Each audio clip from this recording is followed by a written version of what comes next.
In this video, we're going to cover the arc. Arcs are hugely important. That's the base where you're living. That's the thing that keeps you alive. That's where loads and loads of cool stuff can happen with politics and bosses and fights and, you know, all kinds of things like that. But also it is the metagame that Free League give us in this, where your players kind of outside of their characters get to decide on the projects that they want to do to improve the arc. So the starting point with an arc is you create an arc. Now this is an example of an arc behind us, which let me close that.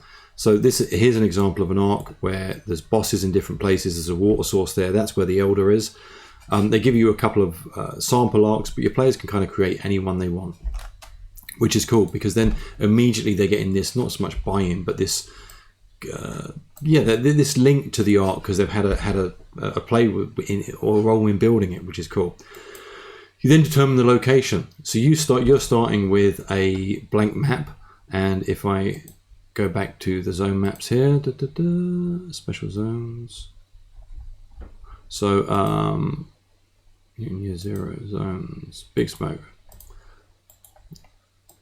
So here is a different zone. Your players and between you'll figure out where to put it. You'll probably put it towards an edge, not right in the middle, because the middle of the zone is going to be the most dangerous part with the most rot. But you'll place it somewhere, and it shows you it's completely free, open board, and the players placing it somewhere will actually help them kind of buy into this idea that this isn't a fixed outcome, which is cool as well. So you place it wherever you want on the map. You decide the type of arc. The arc position, you do a map of the arc, you decide where the Elder is. Bosses, you'll figure out what bosses. Now, you will actually have created bosses automatically in character generation, because as you're creating your relationships, you're almost adding bosses. These people I don't like, this one's done something bad against me. So you're building up a political hot pot within the arc as part of your character creation. It gives you the different types of bosses that you can have here as well. Despot and Agitator. The GM has loads of tools as well, which I'll cover in another video, for creating all of these things really easily. But yeah, there's a bunch of different types of bosses that you can put in there, which again adds to the flavor and also adds to how the game's going to develop. There's other NPCs, which again, part of your character creation would have helped to create. Your population. The arc has a population, but nobody new is being born. So every session, one of your players is going to have to roll a d6, and that many people have died in the arc from starvation and other stuff, but there's ways to kind of lessen that. What else have we got? Development levels. We'll cover that now in a second, because development levels are really cool. And you then have to pick the season that you're starting, because again, that's going to have an impact on the game as a whole. So each arc has 4 main areas. There's food supply, culture, technology, and warfare. And they start really low, and then you get to add to them by building projects in the arc every session. So your group sits down not as their players, but as a collective, and decides what is the areas they want to work on. They'll pick a project, and then that project gets started in the arc and needs to be worked upon. Food is the ability to feed people. Culture allows people to express themselves, gives them better ideas of stuff to do, and opens up different options for you. Technology lets you use things better, and warfare lets you defend better as well. So there's no easy choice on which one you go for. Now, at the very start of the game, you have 12 points to put between all of them. Again, you'll decide between yourselves what the 12 point, where you're going to put them. If your food is below 9, the struggle to find food is desperate. People have a meager stockpile of food. It sets the tone for the entire what's going to go on, because food is probably the most important thing that you've got. But as you build up your food levels by adding things like pigsties and other stuff, hunting parties, you then start to improve the thing, improve that area, but also you decrease the session body count by 1, which again is cool.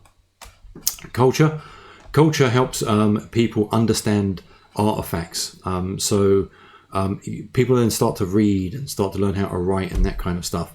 So understanding what the artifacts are for is really, really important, because again, getting artifacts and bringing them back to the arc, and we'll cover that in a second, can actually improve the culture and improve different elements of the arc as well.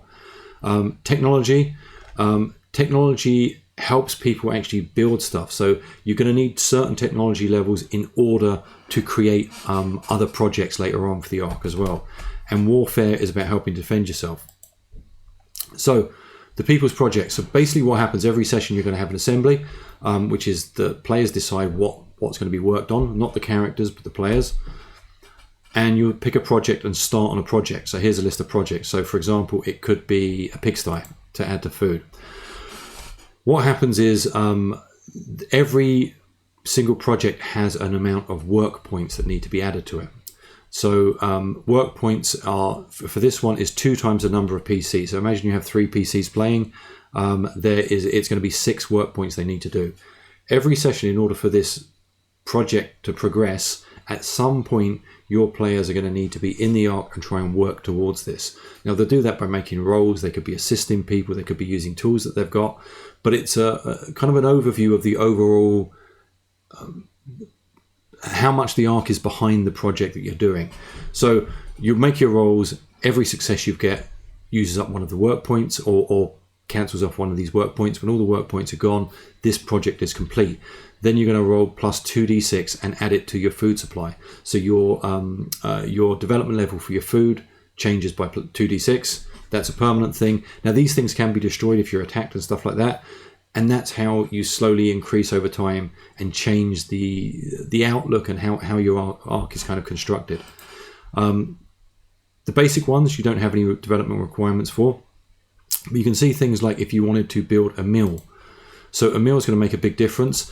In order to start pushing up your food supply later on, you need these harder things, but you're going to need to get a technology level of 10 before you can do that, because it's a technological item that you've got to build. So there's no, again, easy way to decide what you're going to be doing with your Ark, which is cool. What else we got? And then as you get more difficult stuff going on, like a calendar is going to add d6 to your culture. So it gets harder and harder to increase your items to more levels as you get on. It's easier to go from really basic to just over basic, but for the final parts it starts getting harder. But again, there's more requirements for that kind of stuff. So yeah, so again, like a free enterprise, they're cool things, and it's interesting to see your players kind of try and decide what direction they want to take their own Ark in. So there's also the Dawn Vault. When you're out in the zone and you find artifacts, you can keep the artifacts for yourself. You can use them. You can sell them. You can do what you want with them. Or you can bring them back and give them to the Ark, and they go into the Dawn Vault. As you give them to the Ark, they cease to be yours. They belong to the Ark, but these also increase the development levels depending on what the item is. So, and some of these items might need certain development levels in order for you to use them. So again, that's really cool as well. Attacks against the Ark. There are potential attacks against the Ark. So the GM has a big table to roll on, and things are going to happen to your Ark regardless of where you are, regardless of where you're level. But the levels that you have will have the impact on how you can then react to the things that happen to your Ark as well. And the session body count we count is covered really briefly at the start as well. So that is, at the start, you're losing bodies in your Ark because the place is just brutal. As you start to develop your Ark, you will start to lessen the amount of bodies that you lose every session. So this is another push to get you out and about, because no new bodies are being added unless you're bringing in refugees, which again, there'll probably be the opportunity for you to do. But yeah, no children are being born in your Ark at all, and you have no idea why. So that is briefly the Ark metagame. I was going to do it with a couple of things, but I thought it's best to do, like, squeeze it into one session because it's something in particular people might be interested in. The next one I'm going to cover briefly is the Zone, and then I'm going to do a quick one for GM. So yeah, bye.